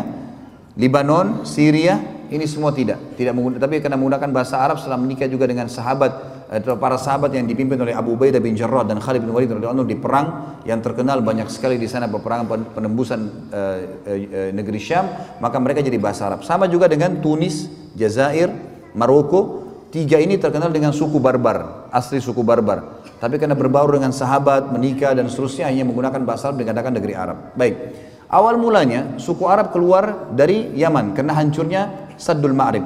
Keluarlah suku pertama waktu itu namanya suku Jurhum. Suku Jurhum, ya. Suku Jurhum ini teman-teman sekalian adalah suku yang besar, jumlahnya banyak orangnya. Keluar dari Yaman. Mereka tujuannya kalau saya ibaratkan mungkin kotak ini ya, kotak mihrab kita ini adalah Jazirah Arab, peta Jazirah Arab. Maka Yaman itu berada di selatan, di bagian bawah. Dan negeri Syam, Palestina, Yordania, Lebanon dan Syria di utaranya, di atas. Jadi orang-orang Yaman, suku Jurhum ini mau pergi ke negeri Syam. Karena negeri Syam ini teman-teman sekalian negeri yang subur. Pernah saya jelaskan kan, sampai kalau jalannya pun pecah, itu keluar pohon apel, nggak ditanam, nggak diapa gitu, saking suburnya. Mereka hancur bendungannya, mereka mau pergi ke sana. Nah, di tengah-tengah antara Yaman sama negeri Syam ada Mekah, Madinah di tengah-tengah. Madinah lebih dekat dengan negeri Syam, Mekah lebih dekat dengan negeri Yaman. Makanya nanti kita akan pelajari dalam sejarah kita teman-teman sekalian di sini, sejarah Nabi SAW itu kafilah-kafilah Quraisy. Kalau mereka belanja ke negeri Syam, ya, mereka kalau pulang harus lewat Madinah. Makanya kafilah mereka banyak ditahan oleh muslimin di Madinah itu, karena mereka harus lewatin, karena Mekah dulu baru Madinah, kemudian baru negeri Syam. Tapi itu nanti ada bahasan insya Allah. Yang saya ingin titik beratkan, pada saat itu teman-teman sekalian keluarlah suku Jurhum dari Yaman, dari bawah selatan Jazirah Arab menuju ke Syam. Mereka lewat di lembah Mekah. Mereka tahu ini lembah padang pasir, nggak ada kehidupan. Tapi mereka kaget, mereka lihat dengan hikmah Allah. Ini pada hari yang sama ya, pada pagi itu. Jadi suku Jurhum sudah keluar dari beberapa hari yang lalu nih ceritanya. Tapi mereka pada saat hari tibanya Hajar alaihissalam dengan Ismail alaihissalam di lembah Mekah, hari itu juga dengan hikmah Allah mereka lewat di situ. Dan mereka lihat di lembah itu kok ada burung yang berputar. Biasanya di padang pasir itu kita tahunya ada kehidupan, ada air. Kalau ada burung yang berputar-putar, gitu kan? Itu menandakan di bawahnya ada air. Mereka bilang, pimpinan sukunya bilang, kayaknya kita nggak pernah tahu di sini ada air nih. Tapi perilaku burung ini aneh, menandakan ada air. Coba pergi lihat. Datanglah akhirnya, beberapa orang sukunya datang ke sana, mereka temukan Hajar dan Ismail alaihissalam. Hajar lagi duduk dekat mata air yang terus keluar, gitu kan? Sementara Ismail di sebelahnya. Yang terkenal dari suku Jurhum dan suku-suku Yaman ini teman-teman, adab dan tata kerama. Mereka tidak datang menyerang, mereka tidak ambil. Mereka tahu mata air sumber kehidupan. Ada air hidup semua. Kata Allah dalam Al-Quran, A'udzubillahi minasyaitonir wa ja'alna minal ma'i kulla syai'in hayy. Kami jadikan dari air semuanya hidup, gitu ya. Kalau ada air semua hidup. Kita bisa hidup tanpa makan, tapi kita nggak bisa hidup tanpa air. Nggak mungkin. Air ini harus ada.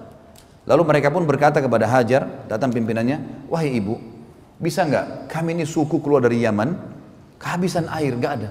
Bendungan kami hancur segala. Kami mau ke negeri Syam, tapi kami temukan di sini ada mata air. Bisa nggak Anda izinkan kami hidup bersama Anda di sini? Dan kami bersedia membayar upeti. Artinya hasil peternakan kami akan berikan kepada Anda, susunya, dagingnya, hasil apa saja perkebunan kami nanti kami akan kasih. Yang penting Anda izinkan hidup dekat mata air ini. Hikmah ilahi. Maka tiba-tiba Hajar alaihissalam pada saat itu mengatakan, baiklah silahkan tinggal dengan saya, gitu kan? Maka tiba-tiba pada hari itu, sebelum terbenam matahari kata ahli sejarah, terbentuk komunitas masyarakat Mekah. Padahal tadi lembah, nggak ada orang. Pada hari itu mulailah mereka bangun rumah, mulailah mereka bercocok tanam, mulailah peternakannya dikembangbiakkan, jadilah sebuah kota. Mulai dibangun, gitu kan? Maka terbentuklah awal mula pada saat itu kota Mekah. Dan ini kata para ulama, hikmah ilahi, Allah Subhanahu wa taala memang menginginkan itu terjadi. Dan juga tentu saja ya, ini juga Allah SWT ingin menyelamatkan Hajar alaihissalam yang memang sudah diatur oleh Allah untuk itu. Dan nanti akan ada kisah Ismail dari masa kecilnya sampai menikah dengan suku Jurhum dan seterusnya ke depannya akan kita sampaikan insya Allah nanti malam. Maka yang di sini kita lihat bagaimana ya terbentuk komunitas pertama di Mekah itu. Terbentuk komunitas pertama di Mekah. Baik, ini kurang lebih teman-teman sekalian kisah tentang awal mulanya Mekah, kisah air Zam-Zam, gitu kan? Kemudian kisah Nabi kita yang mulia Ibrahim alaihissalam dengan kedua istrinya, dengan seluk-beluk kehidupan yang sempat kita sampaikan. Dan insya Allah kita akan sampaikan pada pertemuan kita nanti malam, lanjutan dari bahasan kita tentang masalah apa sih yang terjadi setelah itu. Ibrahim alaihissalam datang nggak ngunjungin istrinya dengan anaknya di Mekah? Kalaupun iya, apa yang terjadi kisahnya? Bagaimana proses pembangunan Ka'bah? Bagaimana penemuan Hajar Aswad? Gitu. Kemudian bagaimana prosesi diperintahkannya ibadah haji? Allahu a'lam. Ini yang kita sampaikan insya Allah.